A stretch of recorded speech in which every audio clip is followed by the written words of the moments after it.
할렐루야. 사랑하는 대강의 가족 여러분, 오늘 하루도 하나님의 말씀과 동행하는 삶이 되길 소망합니다. 오늘 함께 나눌 하나님의 말씀은 열왕기하 19장 5절에서 13절 말씀입니다. 이와 같이 히스기야 왕의 신복이 이사야에게 나아가니 이사야가 그들에게 이르되 너희는 너희 주에게 이렇게 말하라.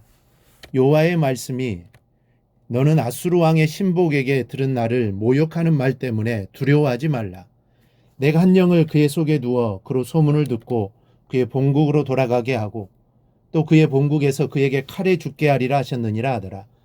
랍사게가 돌아가다가 아수르 왕이 이미 라기스에서 떠났다함을 듣고 림나로 가서 아수르 왕을 만났으니 왕이 거기서 림나와 싸우는 중이더라. 아수르 왕은 구스 왕 디르하가가 당신과 싸우고자 나왔다함을 듣고 다시 히스기야에게 사잔을 보내며 이르되 너희는 유다의 왕 히스기야에게 이같이 말하여 이르기를 내가 믿는 내 하나님이 예루살렘을 아수르 왕의 손에 넘기지 아니하겠다는 말에 속지 말라. 아수르의 여러 왕이 여러 나라에 행한 바 진멸한 일을 내가 들었나니 내가 어찌 구원을 얻겠느냐. 내 조상들이 멸하신 여러 민족 곧 고산과 하란과 레셉과 들라살에 있는 에덴 족속을 그 나라들의 신들이 건졌느냐. 하마드 왕과 아르바드 왕과 스바라임 성의 왕과 헤나와 아와의 왕들이 다 어디 있느냐 하라 아니라. 아멘. 이제 아수르의 칼 앞에 유다는 멸망당할 위기에 놓이고 말았습니다. 그야말로 바람 앞에 팔랑이는 등불처럼 유다의 운명이 다해가고 있었습니다. 이런 가운데 히스기야 왕은 두 사람으로부터 전해온 말을 듣게 됩니다. 하나는 이사야 선지자가 한 말이었고 다른 하나는 아수르 왕으로부터 전해 들은 말이었습니다. 멸망을 코앞에 두고 쓰러져가는 유다를 바라보던 히스기야는 사람을 이사야 선지자에게 보내어 자초지종을 설명하고 중보의 기도를 부탁했었습니다. 6절 말씀을 보면 이사야 선지자가 히스기야에게 보내는 말의 내용이 적혀 있습니다. 여호와의 말씀이 너는 아수르 왕의 신복에게 들은 바 나를 모욕하는 말 때문에 두려워하지 말라. 무슨 말씀입니까? 단순히 위기에 처한 히스기야를 위로하기 위한 말씀이 아닙니다. 이는 히스기야를 향한 하나님의 완전한 보호의 약속입니다. 왜냐하면 하나님은 우리의 두려움을 능히 제거하실 수 있기 때문입니다. 하나님은 위기나 큰 일을 앞두고 두려워하며 당신께 기도하는 사람들에게 언제나 두려워하지 말라고 말씀하십니다. 하나님께서는 가나안 정복이라는 대가업을 앞에 두고 두려워하는 여호수아에게 두려워 말라고 하셨습니다. 그리고 우리는 하나님이 자신의 이 말씀에 대해 어떻게 책임을 지셨는지 잘 압니다.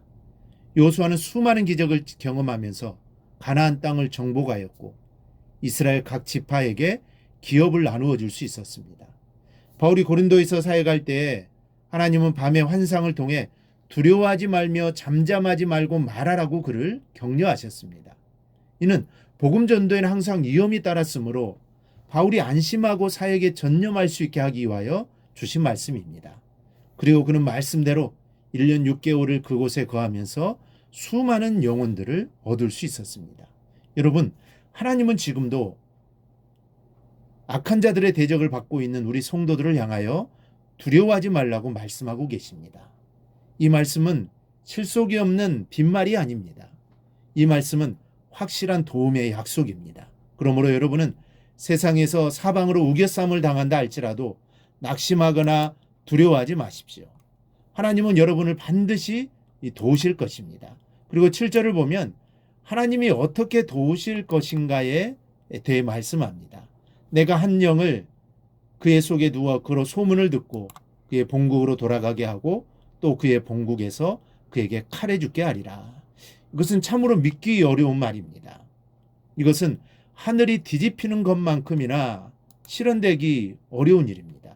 그러나 이 본장 말미를 보면 하나님이 이 예고가 그대로 이루어졌음을 우리는 확인할 수 있습니다. 즉 하나님은 말씀하신 것은 무엇이든지 그대로 이루시는 것입니다. 그러므로 우리는 하나님만 의지하고 나가면 됩니다. 하나님이 반드시 이루실 것입니다. 그러나 이제는 아수르 왕 사네립의 전령이 도착을 합니다. 10절에 내가 믿는 내 하나님이 예루살렘을 아수르 왕의 손에 넘기지 않겠다는 말에 속지 말라. 이는 이사야 선지자의 말과는 전혀 반대되는 말이었습니다. 절대로 여호와가 아수르를 이길 수 없을 것이니 어서 항복하는 것이 신상에 이로울 것이라는 말입니다. 11절엔 또 이렇게 말합니다. 아수르의 여러 왕이 여러 나라에 행한 바 진멸한 일을 내가 들었나니 내가 어찌 구원을 얻겠느냐. 지금까지 세운 공적을 이야기하면서 여러 나라들이 자기들의 말발굽에 짓밟혔던 사연들을 들어 알 것이니 겁나지 않느냐는 것입니다. 성도 여러분, 우리의 마음에는 때때로 두 가지 음성이 들려올 때가 있습니다. 하나는 이사야 선지자의 말과 같이 소망과 가득한 기쁨과 용기의 말입니다. 믿음의 말입니다. 그리고 다른 하나는 불신의 생각과 불신앙의 말들입니다.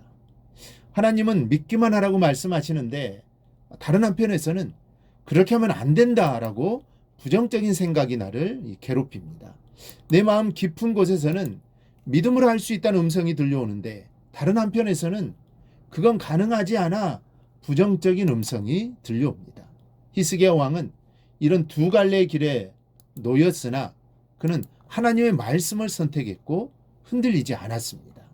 찬송가 586장을 보면 어느 민족 누구에나 결단한 때가 있나니 참과 거짓 싸울 때에 어느 편에 설 건가. 주가 주신 새 목표가 우리 앞에 보이니 빛과 어둠 사이에서 선택하며 살리라는 가사가 있습니다. 참과 거짓 속에서 선택해야 할 때가 있는 것이며 빛과 어둠 사이에서 선택해야 할 순간이 다가온다는 내용입니다. 우리는 진리에 의해 부름을 받은 사람입니다. 그리고 진리를 위해 살아가야 할 또 사명이 있는 성도입니다. 세상이 유혹할지라도 우리의 선택은 오직 주님의 말씀이어야 함을 명심하십시오. 빛과 어둠 두 갈래 길에서 서 있을 때 우리는 빛을 선택해야 합니다. 참과 거짓, 사랑과 미움, 의와 불이 두 갈래의 기로에 서 있을 때 우리는 당당히 주님의 편에 서야 하고 그 길로 나아가야 할 것을 잊지 마시기 바랍니다. 오늘도 우리의 마음에는 두 음성이 들려옵니다. 버려야 할 것인가 말아야 할 것인가, 오른쪽으로 가야 할 것인가 왼쪽으로 가야 할 것인가, 어느 것을 버리고 어느 것을 취해야 할 것인가. 아직도 결정하지 못한 문제들이 있습니까? 이제 여러분의 마음에 들려오는 두 음성 중에 주님께서 원하시고 기뻐하시는 길을 선택하여 따르실 수 있기를 주님의 이름으로 축원합니다. 오늘 묵상한 말씀을 굳게 잡고 삶으로 실천하며 살아내는 대강의 모든 성도들이 되기를 축복합니다.